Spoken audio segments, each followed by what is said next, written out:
Let's go to 3:30 on Fox. We're going to jump around a little bit here. This is number 13, Texas Tech. This is unranked Kansas State.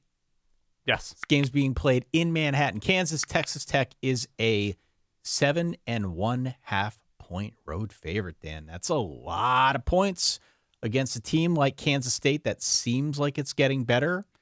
That's a lot of points with the Texas Tech squad that kind of nicked up right now, especially at quarterback. Apparently, Baron Morton ready to go after the ACL injury to Will Hammond.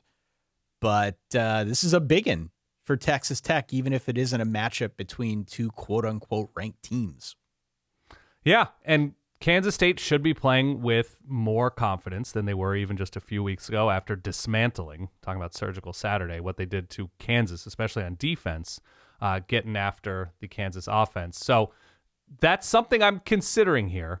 The problem is, if you're a believer in Texas Tech, not necessarily as a finished product, but as a drastically improved product, especially on defense, then this shouldn't be a huge question. There's a reason why they're favored in a spot like this by the number of points that they are. It's that they can win in a number of different ways. They can force turnovers. They can rush the passer. They can run the ball. I'm not a huge believer in Baron Morton as a high-level college football quarterback, but the best of Baron Morton is definitely a good Big 12 quarterback.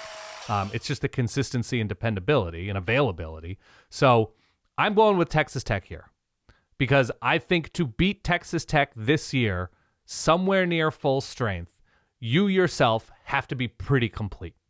Now, I don't know if I trust and fully love the schedule that they've played this year in terms of what they've proven, but they beat a Houston team that's won a bunch of games. Obviously, they won that game big late against Utah. It was competitive for a long time in that matchup, and they had to deal with their own injury issue going to Will Hammond in that game. But if I'm going to sit here and say I believe that Texas Tech is a very good team, then I'm going to say you can beat them, but you got to also have a lot that I can love about you. And at this point with Kansas State, I don't love that they haven't been running the ball or running the ball well. I don't love the inconsistency of defense. I don't love the mistakes on offense still. That if they were really good last week, what does that mean they're going to be this week? Isn't that the way you should be looking at Kansas State right now? That this is the other shoe week for Kansas State, that you can't trust them week to week. So you can be a believer that Kansas State's issues have been dealt with and that this is who they are. They are the best of themselves consistently now. I'm not there. I'm not there against a team like Texas Tech. So I'm going Red Raiders here on the road to cover and win this game 34-20. K-State is 4-4. It has absolutely been a disappointing season, but they are 3-2, still in a wide open conference. Yeah. This is by far their biggest home game left on the schedule. Like, it's not even close. And something that kept bouncing around in my head. To be fair, they did win 2 in a row, TCU and Kansas, so they are stringing something together. I think we could argue that they're peaking as we enter November. Okay. And I think there's also a pretty strong case to be made that this is a de facto national championship situation. Now, what does that mean for people who aren't familiar?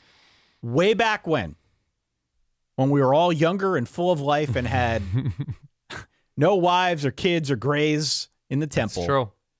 I posted something on our website, which I think is still out there. I don't know if I took it down. But at the time, it was my 7 rules of college football betting. Don't go and read it now. It has no credibility. But okay, fair.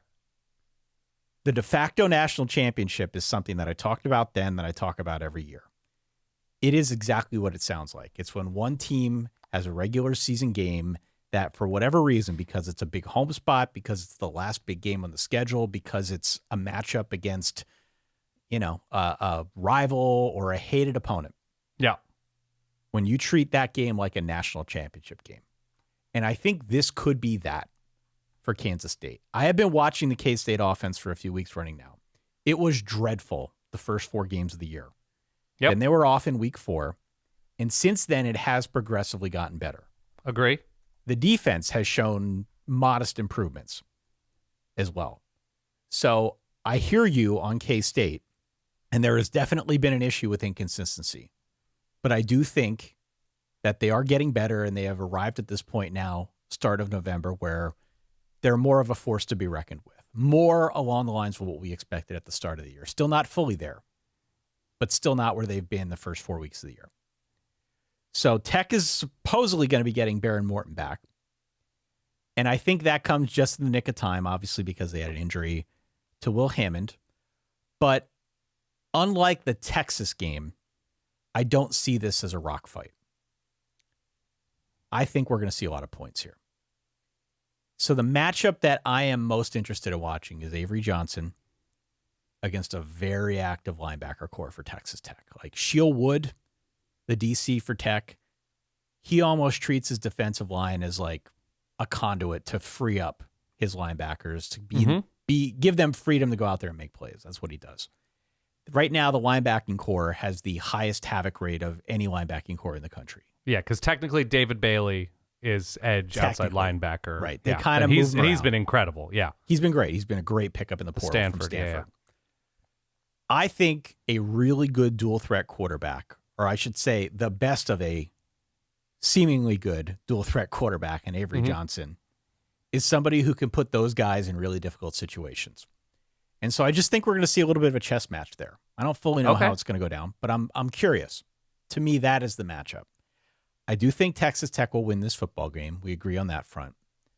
I think their defensive prowess so far this year has been one of the better stories in college football. I mean, they've jumped like 90 spots up. So they've been really good on that front. Sheil Wood has done a bang-up job.